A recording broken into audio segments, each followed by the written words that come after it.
नमस्कार दोस्तों, आप देख रहे हैं खबर एचपी और आइए वक्त हो गया हिमाचल प्रदेश के ताज़ा और बड़ी खबरों को जानने का। बताएंगे सभी खबरें एक एक करके एवं विस्तार से। हिमाचल कैबिनेट फैसले 20,000 मेधावियों को मिलेंगे लैपटॉप। एसडीएम भरेंगे मल्टीटास्क वर्करों के 8,000 पद। जी हां, हिमाचल प्रदेश कैबिनेट की बैठक सोमवार को मुख्यमंत्री जयराम ठाकुर की अध्यक्षता में विधानसभा में आयोजित की गई। बैठक में विभिन्न विभागों में पदों को भरने के अलावा कई अन्य बड़े फैसले लिए गए हैं। कैबिनेट ने शिक्षा विभाग में मल्टीटास्क वर्करों के 8,000 पदों को एसडीएम की अध्यक्षता वाली कमेटी के माध्यम से भरने का भी बैठक में फैसला हुआ है। मल्टीटास्क वर्करों की मेरिट आधार पर भर्ती होगी। नियम 18 के तहत मुख्यमंत्री की अनुशंसा पर अब इनके पद नहीं भरे जाएंगे। हाईकोर्ट में मामला जाने के बाद सरकार ने मुख्यमंत्री की अनुशंसा पर भर्ती न करने का फैसला लिया था। हालांकि नियम 18 के तहत भर्ती के लिए पात्र आवेदकों को प्राथमिकता मिलेगी। दिव्यांग, एकल नारी, अनाथ बच्चों को इसमें शामिल किया जाएगा। भर्ती प्रक्रिया के लिए अंग निर्धारण की नई अधिसूचना जल्द जारी होगी। स्कूलों में करीब 300 वर्कर मुख्यमंत्री की अनुशंसा पर नियम 18 के तहत हुई भर्ती के तहत नियुक्त भी कर दिए गए हैं। नई सुविधा, हिमाचल का पहला ड्रोन स्कूल शुरू। 1 हफ्ते की ट्रेनिंग के बाद 45 दिन में नौकरी। जी हां, हिमाचल प्रदेश के कांगड़ा की आईटीआई शाहपुर में देश का तीसरा और प्रदेश का पहला ड्रोन प्रशिक्षण केंद्र शुरू हो गया है। मार्च के पहले हफ्ते यहां कक्षाएं भी शुरू हो गई है। ट्रेनिंग के बाद 45 दिन के भीतर बड़ी कंपनी में प्लेसमेंट भी करवाई जाएगी। अब तक यहां पर 20 से अधिक विद्यार्थियों ने पंजीकरण भी करवाया है। इस समय 2 बैच में 4 विद्यार्थियों प्रशिक्षण ले रहे हैं। ड्रोन प्रशिक्षण के लिए एक बैच में 6 विद्यार्थियों को ट्रेनिंग दी जाती है। हिमाचल स्कूल शिक्षा बोर्ड 10वीं कक्षा की टर्म 2 प्रैक्टिकल परीक्षाओं की तिथि में संशोधन। जी, हिमाचल प्रदेश स्कूल शिक्षा बोर्ड ने 10वीं कक्षा की टर्म 2 परीक्षा की तिथियों में संशोधन किया है। इसके अलावा पूर्व निर्धारित प्रैक्टिकल परीक्षा की तिथियों में भी बदलाव किया है। स्कूल शिक्षा बोर्ड के अध्यक्ष डॉक्टर सुरेश कुमार सोनी ने बताया कि शैक्षणिक सत्र 2021-22 की मैट्रिक कक्षा के नियमित परीक्षार्थियों की टर्म 2 प्रैक्टिकल परीक्षा की तिथियों में संशोधन किया है। उन्होंने बताया कि पहले यह प्रैक्टिकल परीक्षा 23 से 27 अप्रैल तक प्रस्तावित थी। अब स्कूल शिक्षा बोर्ड ने इन प्रैक्टिकल परीक्षाओं की तिथियों में संशोधन करते हुए इन्हें 18 से 22 अप्रैल तक लेने का फैसला किया है। युवाओं के पास नौकरी का मौका, आईटीआई शाहपुर में होंगे 150 पदों के लिए साक्षात्कार।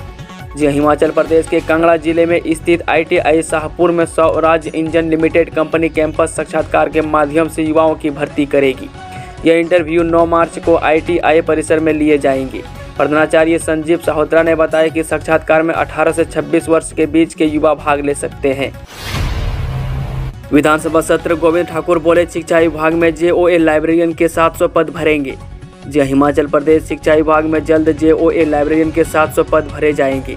प्रश्नकाल के दौरान विधायक नरेंद्र ठाकुर के सवाल पर शिक्षा मंत्री गोविंद ठाकुर ने बताया कि इस भर्ती के लिए आरएनडीपी नियम बनाए जा रहे हैं। जल्द भर्ती प्रक्रिया शुरू होगी। लाइब्रेरियन के 122 पद स्वीकृत हैं। इनमें 59 रिक्त हैं। इन रिक्तियों को भरने के लिए वित्त व शिक्षा विभाग के बीच चर्चा जारी है। उधर विधायक ने कहा है कि बीते करीब 20 वर्षों से लाइब्रेरियन के पदों पर भर्ती नहीं हुई है। पात्र लोग ओवर एज हो गए हैं। धर्मशाला स्कूल शिक्षा बोर्ड ने संशोधित की 10वीं कक्षा की फाइनल डेट शीट। जी हां, हिमाचल प्रदेश स्कूल शिक्षा बोर्ड ने 5 मार्च को जारी 10वीं कक्षा की टर्म 2 परीक्षा की डेट शीट में बदलाव किया है। 10वीं कक्षा की टर्म 2 की परीक्षाएं 26 मार्च से 13 अप्रैल तक होंगी। कई विषयों की परीक्षा की तिथियों में भी बदलाव किया गया है। बोर्ड ने यह बदलाव छात्रों की मांग पर किया है। बताया जा रहा है कि बोर्ड ने 5 मार्च को 10वीं कक्षा की टर्म 2 की अंतिम डेट शीट जारी की थी। उस पर कुछ छात्रों और अभिभावकों ने सवाल उठाए थे। जेबीटी भर्ती, हिमाचल कर्मचारी चयन आयोग ने अभ्यर्थियों से मांगे दस्तावेज। जय, हिमाचल प्रदेश कर्मचारी चयन आयोग ने पिछले 4 साल से लंबित पड़ी पोस्ट कोड 721 जेबीटी भर्ती की प्रक्रिया फिर से शुरू कर दी है। आयोग ने 3236 अभ्यर्थियों को अपने दस्तावेज जमा करवाने के लिए कहा है। इसमें ऑनलाइन भर्ती आवेदन प्रपत्र, 10वीं कक्षा का प्रमाण पत्र, 50% अंकों के साथ उत्तीर्ण, 12वीं कक्षा के प्रमाण पत्र, जेबीटी अथवा डिप्लोमा इन एलिमेंट्री एजुकेशन, अध्यापक पात्रता परीक्षा का प्रमाण पत्र आदि दस्तावेजों की प्रतियां और आरक्षित पदों के लिए एससी, एसटी, ओबीसी और दिव्यांगता का प्रमाण पत्र की प्रतियां जमा करवानी होंगी। अभ्यर्थियों को 15 दिनों के भीतर 22 मार्च 2022 तक डाक के माध्यम से दस्तावेज कार्यालय में जमा करने होंगे। हिमाचल राज्यसभा की एक सीट के लिए 31 मार्च को होगा मतदान। निर्वाचन आयोग ने जारी किया चुनाव कार्यक्रम। जी हां, भारत निर्वाचन आयोग ने राज्यसभा के द्विवार्षिक चुनाव 2022 के कार्यक्रम की घोषणा कर दी है। इसके अनुसार हिमाचल प्रदेश की एक राज्यसभा सीट सांसद आनंद शर्मा का कार्यकाल पूरा होने के बाद रिक्त होने जा रही है। मुख्य निर्वाचन अधिकारी सी पाल रासू ने इसकी जानकारी देते हुए कहा है कि इस सीट के चुनाव के लिए निर्वाचन आयोग की ओर से 14 मार्च को अधिसूचना जारी की जाएगी। यह सीट 2 अप्रैल 2022 को कांग्रेस सांसद आनंद शर्मा का कार्यकाल पूरा होने के बाद खाली हो रही है। शिमला जयराम बोले, विधानसभा में शिक्षक महासंघ की तरह आते तो बात करने खुद बाहर आता। जी हां, मुख्यमंत्री जयराम ठाकुर ने ओल्ड पेंशन स्कीम की बहाली की मांग पर आंदोलनरत एनपीएम कर्मचारियों का नाम लिए बगैर नसीहत दी है कि वे अगर विधानसभा के शिक्षक महासंघ की तरह आते तो वह उनसे बात करने खुद बाहर आते। बहुत सी बातें व्यवहार पर भी निर्भर करती है, पर कुछ लोगों ने गलतफहमियां पैदा कर दी है। सोमवार को मुख्यमंत्री ने यह बात विधानसभा परिसर में सीएम गेट पर जुटे सैकड़ों शिक्षकों संबोधित करते हुए कही। इस परिसर में हिमाचल प्रदेश शिक्षक महासंघ के प्रतिनिधि मंडल प्रांत अध्यक्ष पवन कुमार और महामंत्री डॉक्टर मामराज पुंडरी की अगुवाई में मुलाकात की। मौसम, हिमाचल में बारिश बर्फबारी के आसार। तिंदी के पास हिमस्खलन से 5 वाहन फंसे। जी हां, हिमाचल प्रदेश के जनजातीय जिले लाहौल स्पीति के उदयपुर में तिंदी के पास हिमस्खलन से 5 वाहन फंस गए हैं। जलोड़ी जोत से बर्फ हटाकर छोटे वाहनों के लिए NH 305 आनी कुल्लू बहाल कर दिया गया है। सोमवार को प्रदेश के अधिकांश क्षेत्रों में मौसम साफ रहा। राजधानी शिमला में धूप खिलने के साथ हल्के बादल भी छाए रहे। मंगलवार को पूरे प्रदेश में मौसम साफ रहने की संभावना है। बुधवार को येलो अलर्ट के बीच बारिश बर्फबारी का पूर्वानुमान है।